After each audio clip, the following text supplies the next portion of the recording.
Hey guys, it's Brandon, aka B.Rich Beauty, aka your beauty best friend. Happy Monday, y'all! TISHA Campbell speaks out on her attempted abduction. Did y'all watch the Janet Jackson documentary, y'all? And y'all, what is going on with Wendy Williams? Her bank accounts are now frozen. Baby, we're talking about that and a lot more. You know what to do. Grab your tea, grab your beverage. Let go!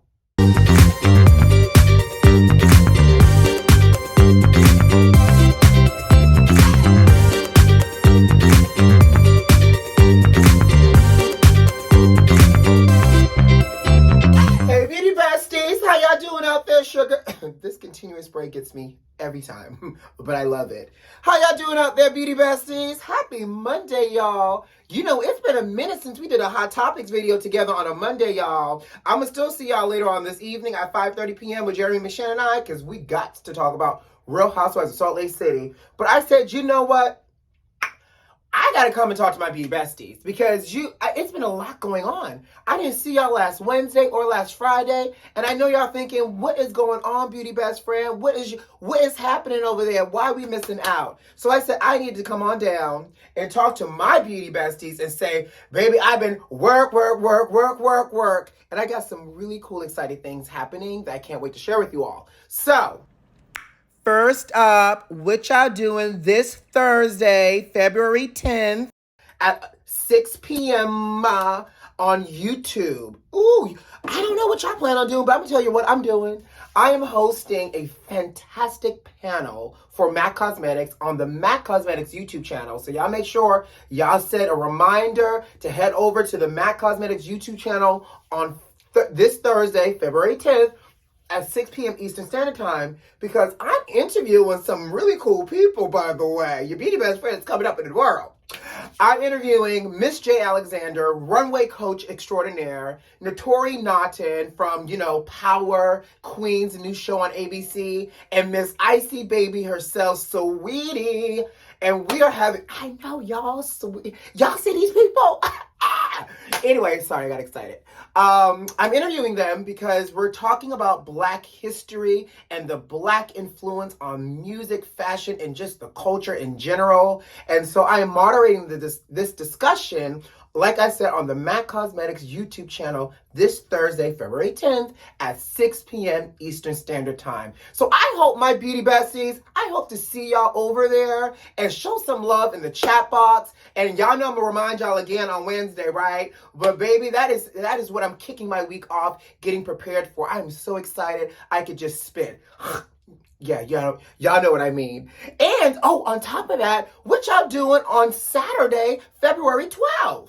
So MAC Cosmetics has partnered with this all-Black travel organization called Nomadness Travel Tribe. Y'all, they're dope. Make sure y'all follow them on Instagram.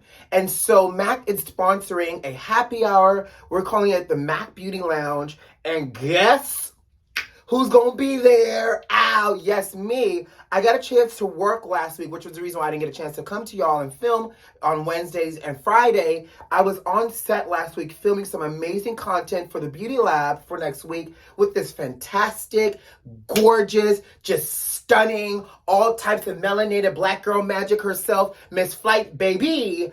Brenda and I are going to be bringing you guys beauty tips and hacks, along with travel tips and hacks during this MAC Beauty Lounge next Saturday, this upcoming Saturday, February 12th.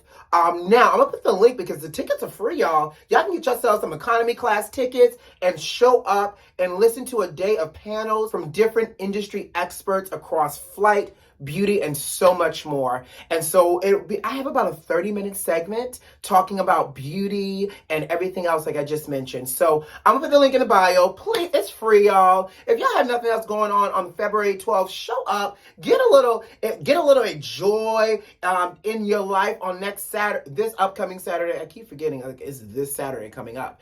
And really cool, like this travel organization, they're kicking off, physical travels again, post-COVID. And so they're going to Bermuda Bermuda and Cartagena this year. So I even created some makeup looks for Bermuda, for Cartagena. So I'm super excited to be doing this. Like I said, your beauty best friend has been out here working, y'all. So I will see you all on this Thursday, February 10th at 6 p.m. Eastern Standard Time on the MAC Cosmetics YouTube channel for my conversation with Sweetie, Miss J. Alexander, and Notori Naughton. And y'all better show up and get y'all some economy class tickets, y'all, to enjoy this DigiFest for Nomadness Travel this Saturday, February 12th. What day is it? February 12th. And I think it starts at like 11 a.m. in the morning, and I go on like around 1:55 in the afternoon. So all types of good things, sugar.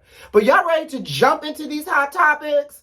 Let's go. So I don't know if y'all been following the story, but y'all know the actress TISHA Campbell-Martin, you know, Gina from Martin, and, you know, Chiffon from Little Shop of Horrors. Well, apparently, oh, by the way, this is a moisturizer I've been using lately.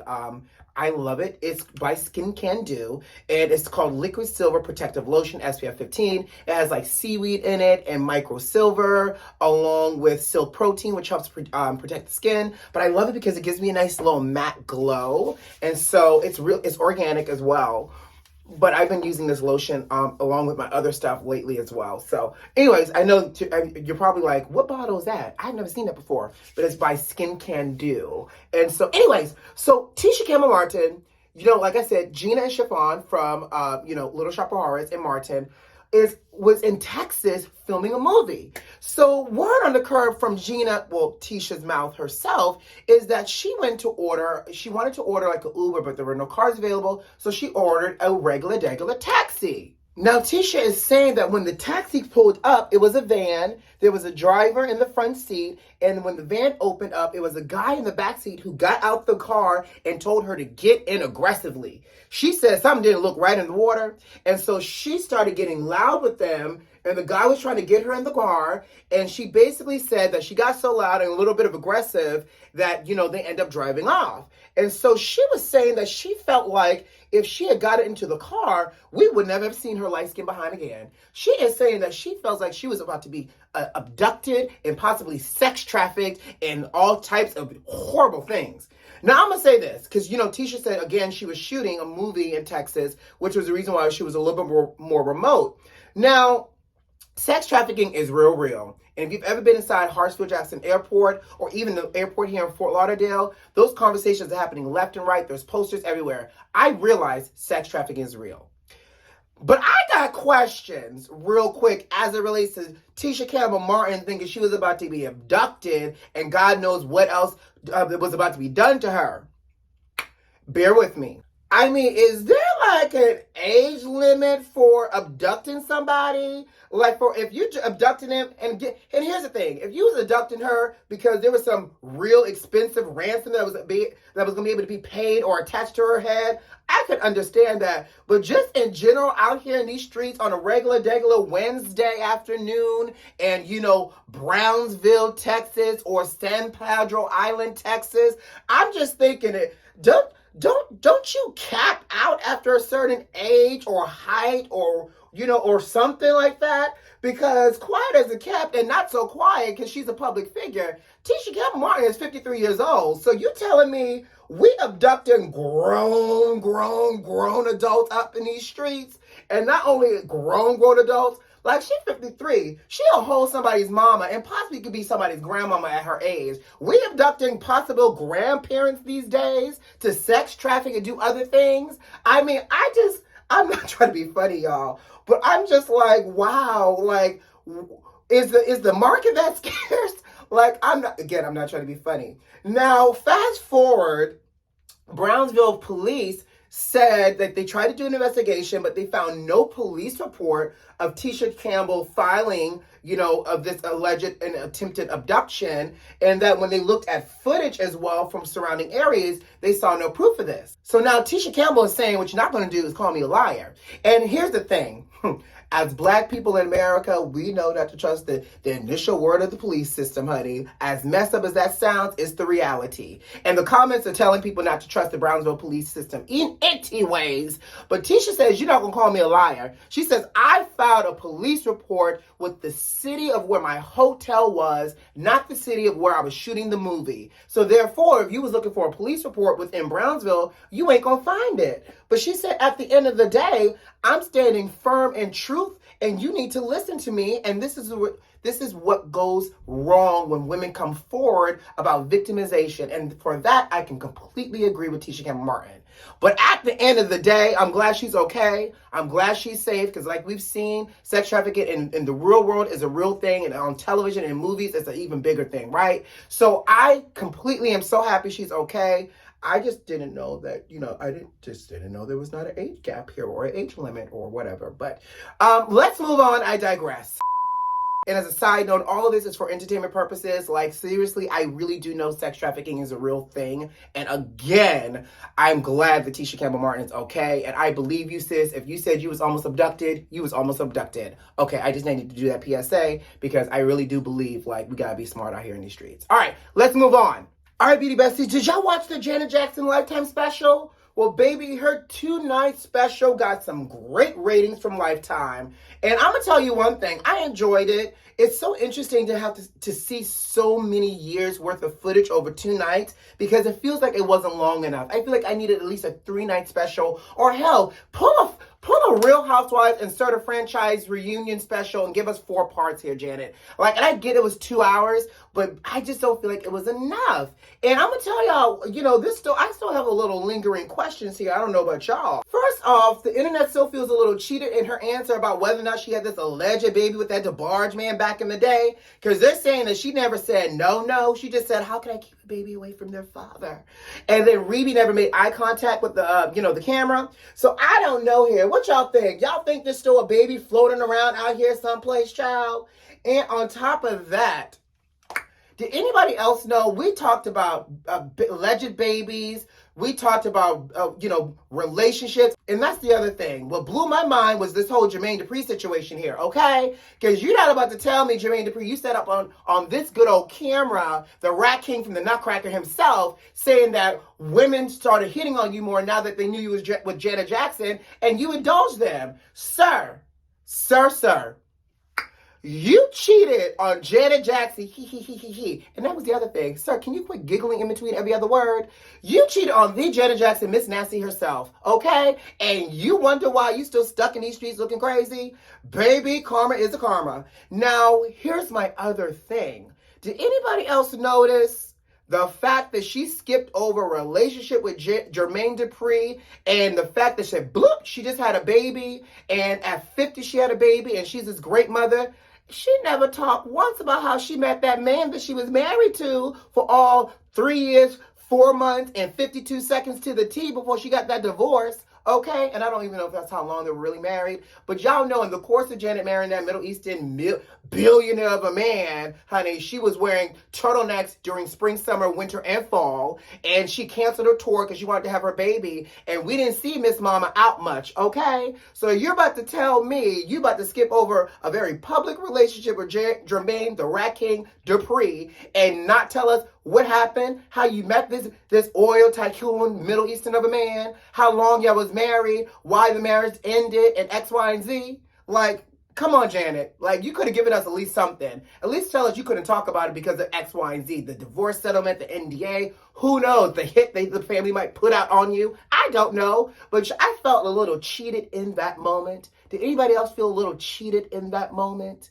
But overall, what were your thoughts on the documentary? Did you love it? Did it make you dust off your Janet Jackson CDs and stream it on the Apple Music and the Spotify? How did it make you feel? Was it nostalgic? Because it was a little nostalgic. And what really kind of like tugged at my heartstrings was the fact of the footage between her and Michael, and her telling the story about them being on the set for Scream, and them, working together on that, back in the day, that old laptop, writing out the lyrics for Scream, and how Michael felt and how he wanted to get all of that out. And just, it was so touching to see those moments, even with Miss Catherine. Oh, and the other thing that I noticed, Ain't nobody addressed the alleged rumor of her getting a rib removed. I wanted to know that too. Since we knew you always struggled with your weight, but we also knew that you was the baddie at one point, honey. We saw all 18 of your abs, and the rumor and the word on the street was you got a rib removed. So, Janet, you didn't address that either. Did you get the rib removed or nah? Okay, well, let's move on. So y'all know I follow the British monarchy, and I'm low-key obsessed with it for all the great and wrong reasons and everything else in between. Well, you know, the Queen is celebrating her Platinum Jubilee this year, and she just, released a statement, talking about her years of service. That woman has been on the throne for 70 years. 70. She is 95, and she's still serving. So anyways, y'all know sooner or later Prince Charles is going to be king, honey. It's just time will tell. But with all of that being said, the Queen announced that she supports and endorses, Charles's wife, Camilla, being Queen Consort and not Princess Consort, right? And just in case you don't understand the difference, let me break it down to you real quick. Y'all know Queen Elizabeth has been on the throne since she was like 25 or 21 or something like that. Somebody fact check me. It was in her 20s. I really feel like she was like 21 when her dad died, and that's when she ascended to the throne. Well, y'all know she married Prince Philip, and he passed away last year. But y'all ever notice how Prince Philip was never King Philip? Well, that's because he was considered to be Prince Consort, right? So now when King Charles ascends to the throne, Camilla will be considered Queen Consort. So she will be Queen Camilla. Now, I got questions, and I can't help but think a few things. First off, Queen Elizabeth, Regina herself, you tossing out the Queen title just all willy-nilly, and not to mention you tossing out the Queen title to a woman who at one point was the mistress to your son while he was married to Princess Diana. Y'all think we forgot? And let's also call a spade a spade. Y'all know we know. Low-key, high-key, and all the keys in between, what they did to Diana, okay? Exactly. So y'all throwing out the title here, Queen Elizabeth, to just give Queen Consort to the mistress, and like the old folks say, don't be the dish rag when you could be the tablecloth. So y'all giving the dish rag, who just happens to now be the tablecloth, the queen title, well, we know she started out as a dish rag child. And I can't help but also think the dish rag, aka Camilla, can get a whole queen title, but you got the Meghan Markle and Prince Harry out there with their black children not getting a title at all. Don't think we didn't notice that either. So I'm just all types of perplexed, confused, bewitched, and bewildered on how Camilla is about to be Queen Camilla, and Archie and, little Lilibet out here just operating off a first name basis when the rest of their family got titles. If that does not double down on this whole racist theory that the family that Harry and Meghan were throwing out anyways, I don't know what does. But I know it should not be my business because we're dealing with our own ghetto here in the United States of America. But I just couldn't help but think a few of those things because, I feel so closely, not related, but, I feel like, Meghan and Harry are friends in my head. I just feel for them because they have to feel some kind of way when they read this in the articles, right? I'm just assuming. So what y'all think here, y'all? Camilla getting a whole queen title and Archie and Lilibet running around here in the sandbox, just regular Archie and Lilibet. Y'all let me know. Child, if Can't Get Right was a person, it would be Wendy Williams. Have y'all seen the latest headlines? Y'all know Wendy is still not on her television show, and they booked guest hosts through March. That's the first piece. Second of all, y'all know we've been getting health updates, and they were saying that she was suffering for dementia. She wasn't able to get herself dressed or take care of herself. And now Wendy and her lawyers are going to court because a former financial advisor told her bank that she was in unsound mind, and now Wells Fargo has frozen all of her money, hunty, millions and millions of dollars. And the bank is citing that with multiple clauses that she signed by having her money there, that the bank it has the right to freeze her finances because they're citing financial exploitation, undue influence, and dementia. They are citing dementia, y'all. So at some point, is somebody telling the truth here? Lord knows what is going on with Wendy, y'all. She no longer has access to her money. She doesn't have her TV show right now. What is the current state of her health? Nobody knows. And now this is basically blowing up because now her lawyers are fighting to get her access to her money and nobody is saying anything. Child, I don't know what is going on, but all I know, this is a whole nother Lifetime special once Wendy gets to the other side of the mountain. Now, we're going to continue to pray for you, Wendy, and send you good thoughts, honey, that at least you can reclaim your time and your money. But in the meantime, guys, I gotta go. So you know what to do. Subscribe to the channel, like this video, and leave me a comment. Most importantly, check the notifications and make sure they're turned on. Who loves you? I do. See you Wednesday. Bye, guys.